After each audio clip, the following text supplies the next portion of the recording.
ম্যাথজনের পক্ষ থেকে স্বাগত। আর স্বাগত জানিয়ে আমরা শুরু হচ্ছে ক্লাস 9-এর কোষে দেখে 1.2 এর সমাধান। এর আগে আমরা 1.1 এর সমাধান আপলোড করেছি, তার লিঙ্ক অবশ্যই ডেসক্রিপশন বক্সে পেয়ে যাবে। তাই এটা শুরু করার আগে আমরা কটি প্রপার্টি একটু আলোচনা করব বা একটু ডেফিনেশনও আলোচনা করব। আসছি আমরা ডেফিনেশন নিয়ে, অর্থাৎ সেটা অবশ্যই অমূলদ সংখ্যা। তার আগে কিন্তু আমরা মূলদ সংখ্যার ধারণা বা স্বাভাবিক সংখ্যার ধারণা আমরা দিয়েছি। তাহলে প্রথমে জানবো আমরা মূলদ সংখ্যা কি ছিল একটু বলে তারপর অমূলদ নিয়ে আমরা ব্যাখ্যা করি। তাহলে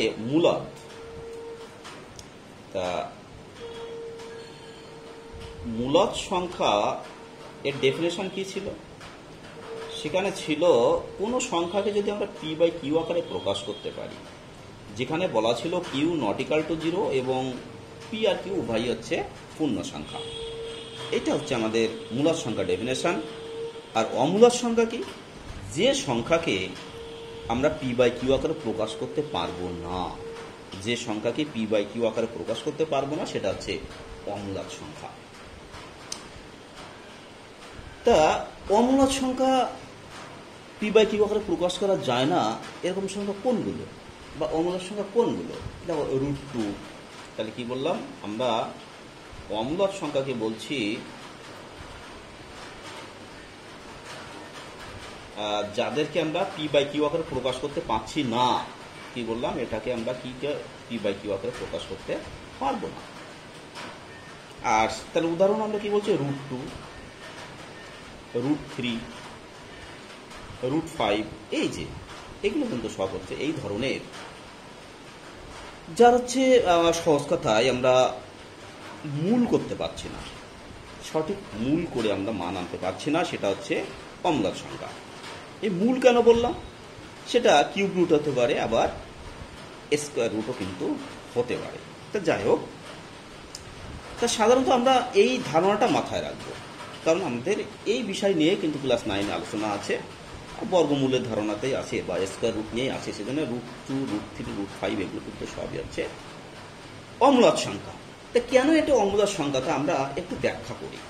সাপোজ আমরা ধরে নিচ্ছি যে √2 মূলদ সংখ্যা।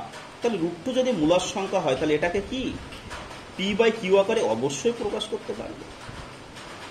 তাহলে উভয় পক্ষে যদি বর্গ করি, তাহলে কি আছে? 2 সমান পি স্কোয়ার বাই হচ্ছে কিউ স্কোয়ার। তাহলে 2q সমান এখানে কি হবে?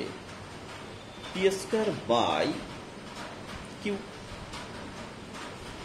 তাহলে দেখো এখানে কি আসছে? 2q, এটা কি একটা অবশ্যই পূর্ণ সংখ্যা, কিন্তু পি স্কোয়ার বাই কিউ এটা কি একটা ভগ্নাংশ। তাহলে একটা ভগ্নাংশ সমান একটা পূর্ণ সংখ্যা, এটা বাস্তবে সম্ভব না। তাহলে কি ধরার জন্য এটা আসলো? √2 মূলদ সংখ্যা ধরার জন্য আমরা অবাস্তব একটা রিলেশন পেয়েছি। তাহলে √2 মূলদ ধরার জন্য একটা অবাস্তব রিলেশন পেয়েছি। তাহলে আমাদের আমরা যেটা ধরেছি সেটা বাস্তবে সম্ভব না, অর্থাৎ √2 হচ্ছে অমূলদ সংখ্যা। আশা করি তোমরা বুঝতে পেরেছো। এটা একটু হায়ার এডুকেশনের ধারণা, বা 11-12 কিন্তু আমরা এই ধরনের ধারণা পাবো। তা যাই হোক, তাহলে √2, √3, √5 এগুলো কিন্তু অমূলদ সংখ্যা। পাশাপাশি আরেকটা বিষয় আমি বলে দিই, অমূলদের ক্ষেত্রে যে সমস্ত আবৃত দশমিক, সেটাকেও কিন্তু আমরা ভগ্নাংশে রিপ্রেজেন্ট করতে পারি। সেজন্য আবৃত দশমিকগুলো কিন্তু একটা মূলদ সংখ্যা। যেমন হয়তো 0.3 পৌনঃপুনিক। তাহলে এটা আমরা দশমিকটা তুললে কি পাই? এই দশমিকটা উঠে যায়, আর পৌনঃপুনিক একটা জন্য একটা 9 পাই। একটা পৌনঃপুনিক যার জন্য এটা 9 হয়, অর্থাৎ হচ্ছে কি 1/3। দেখো পি বাই কিউ আকারে রিপ্রেজেন্ট করতে পারছি, সেজন্য এটা একটা কিন্তু মূলদ সংখ্যা, অর্থাৎ 0.3 পৌনঃপুনিক একটা কিন্তু মূলদ সংখ্যা।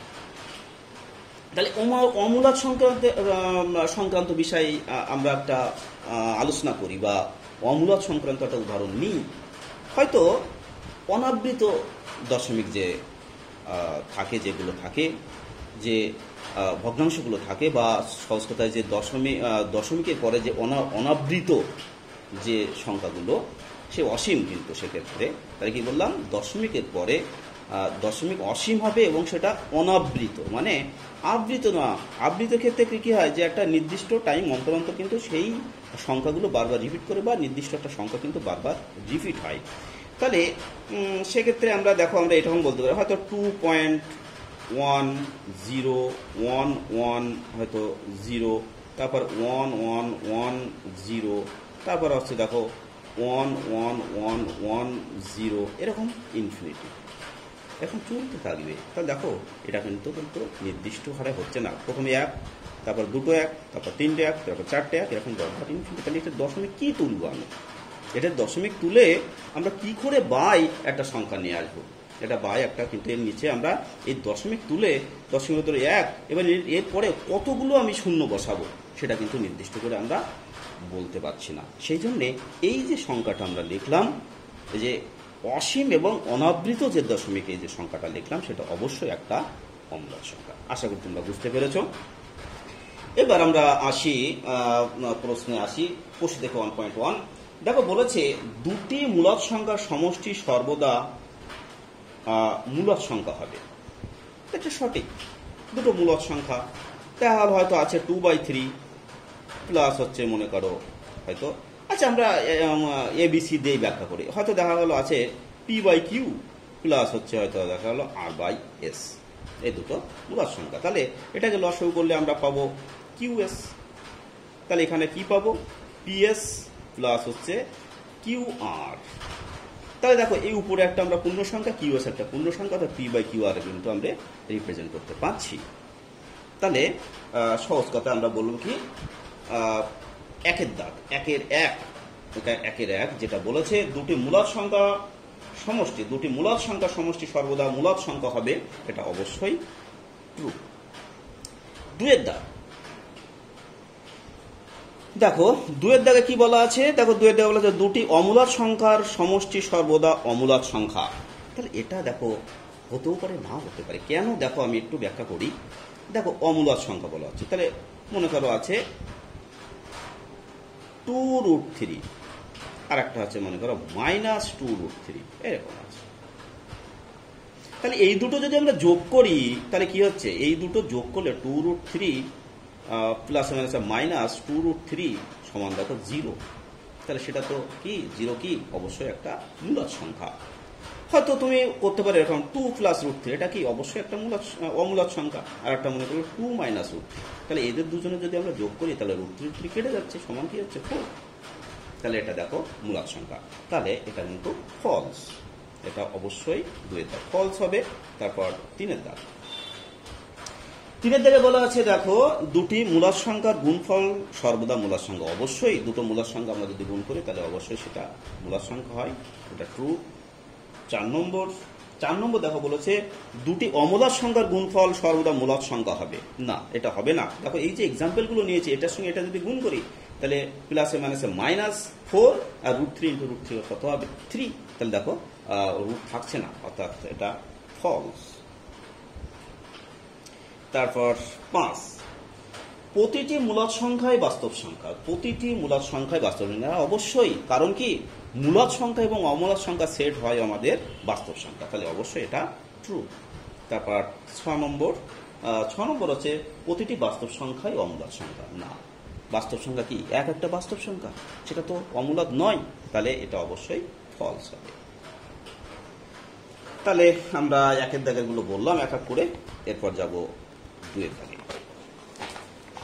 দেখো 2-এর দাগে কি বলা আছে, দেখো 2-এর দাগে বলা আছে অমূলদ সংখ্যা বলতে কি বোঝো। দেখো সংজ্ঞা আমরা প্রথমে দিয়েছি, 4টি অমূলদ সংখ্যা লিখে সেগুলোও দেখো আমরা √2, √3, √5, √7 লিখেছি। দেখো তাহলে 2-এর দাগের উত্তর কিন্তু কমপ্লিট হয়ে গেছে।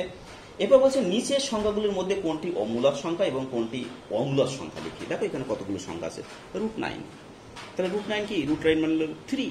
তাহলে এখানে 3-এর 1, তাহলে এটা আছে √9, তাহলে সমান হচ্ছে 3।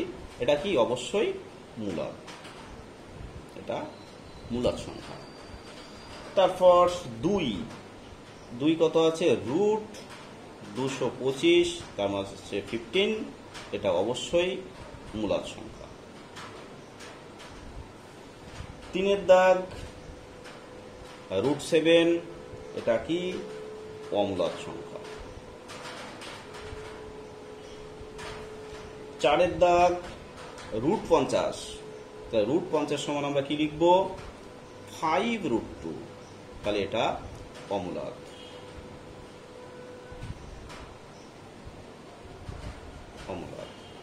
5 দাগ রুট 100, রুট 100 সমান হচ্ছে 10, এটা হচ্ছে মূলদ সংখ্যা। তারপর হচ্ছে 6 দাগ মাইনাস রুট 81, তাহলে সমান আছে -9, এটা অবশ্যই মূলদ সংখ্যা। 7 দাগ রুট 42, তাহলে এটা অমূলদ সংখ্যা।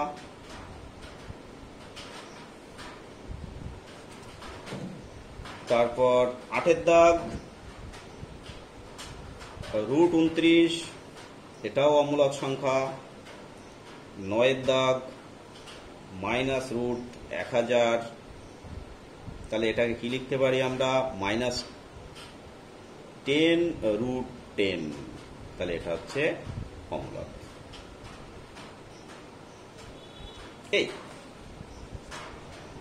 এইবার দেখো এখানে বলা আছে সংখ্যা রেখায় রুট 5 স্থাপন করি, সংখ্যা রেখায় রুট 5 স্থাপন করি। তাহলে সংখ্যা রেখায় রুট 5 বা এই জাতীয় মান স্থাপন করার জন্য আমাদের পিথাগোরাসের উপপাদ্য, আমাদের অবশ্যই পিথাগোরাসের উপপাদ্য জানতে হবে।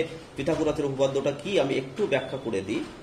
এই পিথাগোরাসের উপপাদ্য কি, এটা মনে করো এ বি সি, এটা 90 ডিগ্রি, তাহলে অতিভুজ স্কয়ার সমান, অর্থাৎ অতিভুজ এখানে কি এসি, তাহলে অতিভুজ স্কয়ার সমান লম্ব স্কয়ার যোগ হচ্ছে ভূমি স্কয়ার।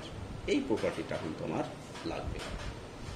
তা দেখো ওখানে প্রথমে বলেছে রুট 5 স্থাপন করি, তাহলে রুট 5 যদি আমরা স্থাপন করতে চাই তাহলে তোমরা কি করবে, তোমরা কিন্তু অবশ্যই স্কেল, কম্পাস এগুলো কিন্তু অবশ্যই কাজে লাগাবে, পেন্সিল।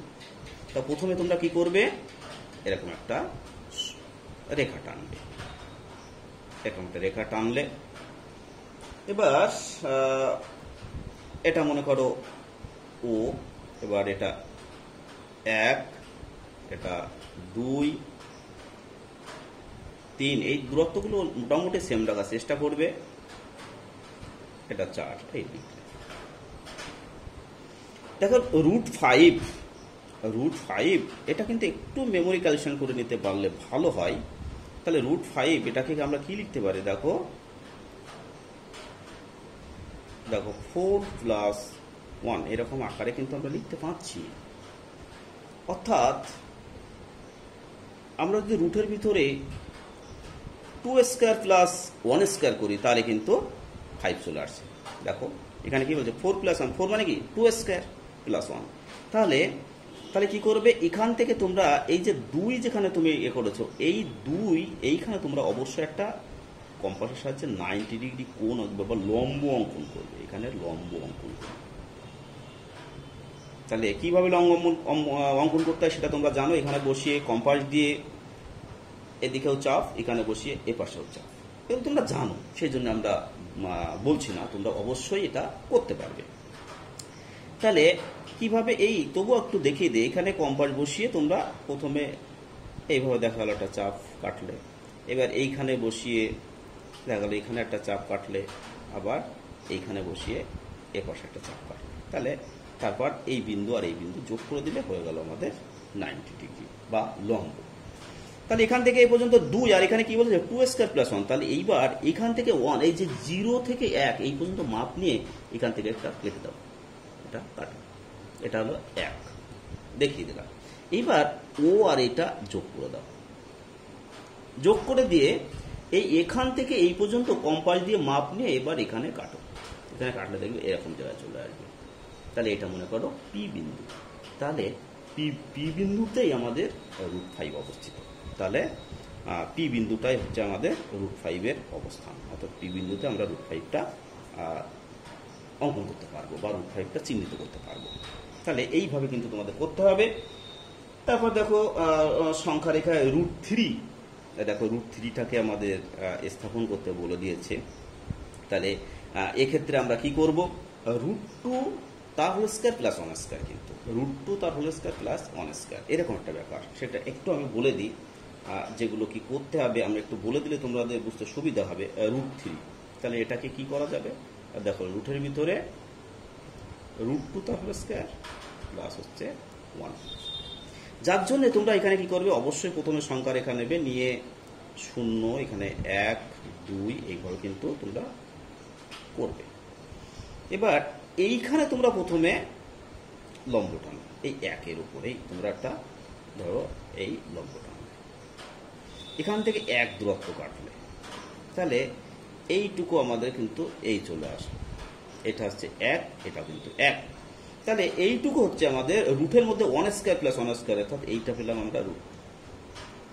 এবার এই যে বিন্দুটা দেখো ভালো করে একটু অবজার্ভ করো, এই যে বিন্দুটা, এই বিন্দুতে এবার আরেকটা লম্ব টানতে হবে, এখান থেকে তোমরা আরেকটা লম্ব টানবে, আর এখান থেকে 1 দূরত্বটা কাটবে, কেটে এবার এইটা যুক্ত করে দেবে, যুক্ত করে এখান থেকে কম্পাস মাপ নিয়ে এখানে তোমরা বসিয়ে দেবে, কাটো।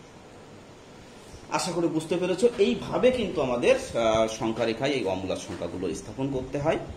তা তোমরা আশা করি করতে পারবে। আর যেগুলো নেগেটিভ আছে সেগুলো এই জিরো যেটা নিচ্ছে তা এই দিকে আমরা স্থাপন করব, আর পজিটিভগুলো 0 এই দিকে বা 0 এই দিকে আমরা কিন্তু স্থাপন করব। তবে হ্যাঁ, আমি শিক্ষার্থী বন্ধুদেরকে বলবো, যদি তোমাদের কোনো সমস্যা হয়, যে বুঝতে অসুবিধা হয়, তাহলে অবশ্যই কমেন্ট করো, কমেন্ট করে তোমরা জানালে যে স্যার এই অঙ্কটা আমরা করতে পারি, আপনি এই অঙ্কটা সলভ করে দিন, তাহলে অবশ্যই আমি সুন্দরভাবে এঁকে লিখে কি লিখতে হয় সব কিছু লিখে আমি অবশ্যই তোমাদের আবার সেই ইমেলে কিন্তু আমি সেন্ড করে দেবো। তাহলে আজ এ পর্যন্ত, পরের ভিডিওয়ে আবার কথা হবে। তবে যাওয়ার আগে শিক্ষার্থী বন্ধুদের কাছে ছোট্ট রিকোয়েস্ট, তোমরা অবশ্যই সাবস্ক্রাইব করে বেল আইকন প্রেস করে আমাদের সঙ্গে থাকো। আমরা কিন্তু প্রতিনিয়ত, হয়তো নিয়মিত করতে পারছি না বিভিন্ন সমস্যার জন্য, তার জন্য আমি আন্তরিকভাবে দুঃখিত, তবে আমাদের সঙ্গে থাকো, আমি অবশ্যই তোমাদের সঙ্গে থাকার চেষ্টা করব। তাহলে আজ এ পর্যন্ত, পরের ভিডিও আবার কথা হবে। নমস্কার।